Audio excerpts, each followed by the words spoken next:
What's going on, everyone? So, back in 2011, there was this little found footage film called Grave Encounters, and I love that movie. I love Grave Encounters. I love Grave Encounters 2. I actually think it's one of the better kind of found footage films, especially in an era where, like these found footage films are being pumped out like every other day. Literally, it's like every day there was like a new found footage film or whatever. But you see Grave Encounters on what Prime, Netflix, at times Tubi has had it a couple times, right? It's ones that if you've seen the film, you love the film. Right? I don't think I've ever really heard anybody be like, "Oh, it's a terrible film," right? Especially because it isn't. It wasn't like this huge theatrical movie or anything like that. It was just kind of like this into the streaming service type film where you're just kind of back catalog. It's like, oh, hey, what is this? And you turn it on. It's like, wow, this is great, right? It's like movies like this, like Grave Encounters, Hell House LLC. They've made like 50 of those movies now, but like the original one, and really like the first two or three I thought were really good. Like you had these kind of films that were these found footage styles that were just fun, creative, but Grave Encounters in particular, I thought actually had some good scares, had some good scenes, had some good moments, right? You're kind of playing into the Zach Baggins, Ghost Adventures style type of film, right? Kind of this mockumentary type thing, and it's a good fun ride. I'm sure if you've seen it, back me up on it. If you haven't seen it, I recommend seeing it. It's definitely one of those films that I think you should see at least once. It's a good, fun, kind of, B-rated level horror movie, which, if you know me, been a part of this channel, I am a fan of kind of those B-rated style horror films. Especially because it's just, to me, when you go to a theater and you go watch a film or whatnot, you have a certain level of expectation, or you're expecting a movie to be good or great or whatever. And then, more often than not, I feel like you're disappointed. But, when you're talking about a movie, you just, scrolling through Netflix or something like that, and you're just like, oh, hey, this looks interesting, and you click it on and you're just like engaged. Like that to me, I love finding those gems where you're just like, wow, this was great, right? Like, and then sometimes you just want to watch a good silly movie. Now Grave Encounters, I think, is it's not really a silly movie, it's a more serious movie. It's a horror kind of suspense thing, and I think that they really deliver. I think it's a really good style film that is a lot of fun. But the reason I'm talking about this, bringing it up, is because we're getting a reboot to the franchise, and I was like, really? And then I saw Justin Long was attached to it, so I was like, oh, okay, maybe. But the found footage franchise Grave Encounters is getting a reboot with Justin Long attached to star and produce with Kate Bosworth. The reboot will modernize the concept into a cinematic experience, heightening the dread, claustrophobia, and psychological terror. Now, I'm not going to lie.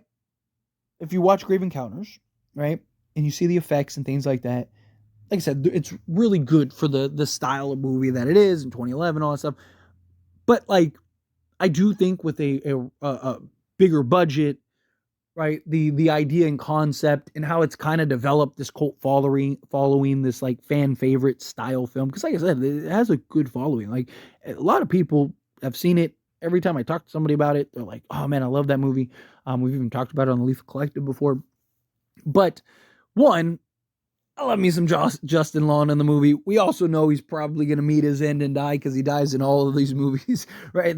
There's like a thing that like he's like died in more horror movies than anybody or something like that, right? Like, I see Justin Long in a horror movie, I click. It's that simple. I'm a simple man, right? I just give me Justin Long in a horror movie and know he's about to meet his end. What more could I ask for, right? But no, in all seriousness, look, I'm all for Justin Long being, in a Grave Encounters film. If he kind of, I would imagine he's going to play the role of Lance Preston, who was played by Sean Rogerson. Obviously, they're trying to get bigger names. I imagine bigger budget, better special effects. I do think that this is something that could go and bode really well if done correctly, right? Like, you have the formula, you have the blueprint, you put in the money, you invest into it in a proper manner. I do think that this is something that, could have a lot of success. Right? I think this is a film that I think a lot of people already enjoy that could enjoy even more because it will be a kind of bigger budget thing. But in the same breath, there's also the potential that it kind of kills it. Now, you got to imagine that there is a large, you know, general audience that has not seen the Grave Encounter films or are not familiar with the films or just kind of, maybe they're familiar with it but never actually seen it because they just kind of pass it every time because, they think it's a low budget, small type of film. And so, yes, you might be able to attract an audience. And the people that do love Grave Encounters, like myself, we're going to go see it. I'm going to go see it. Add in Justin Long. Most people are going to go see it, right?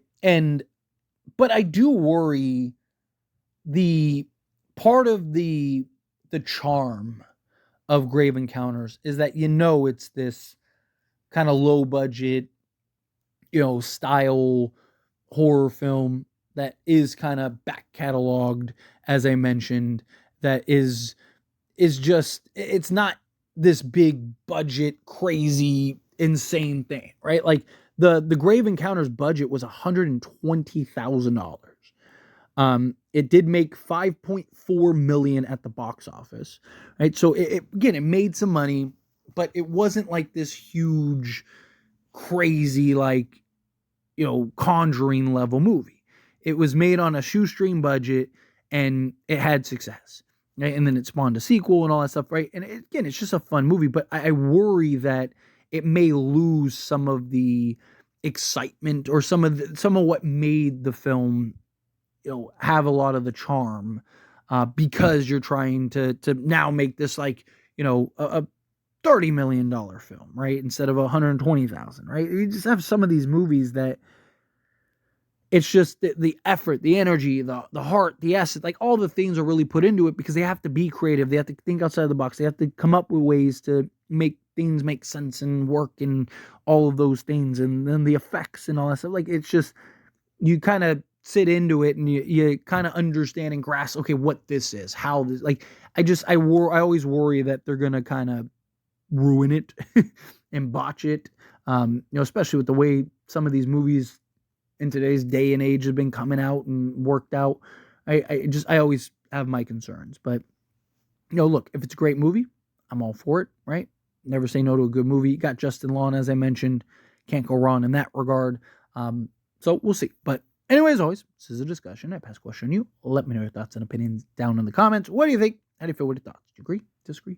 Are you excited for this film? Are you not excited for this film? Do you think, like, yes, Justin Long's in it, so now I'm excited for this film? However you feel either way, let me know down in the comments. That being said, if you haven't liked this video, hit that like button. Helps me a lot. It's me enjoy these types of videos, and I truly appreciate it. Not subscribe channel, what are you doing? Hit that subscribe button. Turn on the bell notifications. Appreciate y'all. See you in the next one.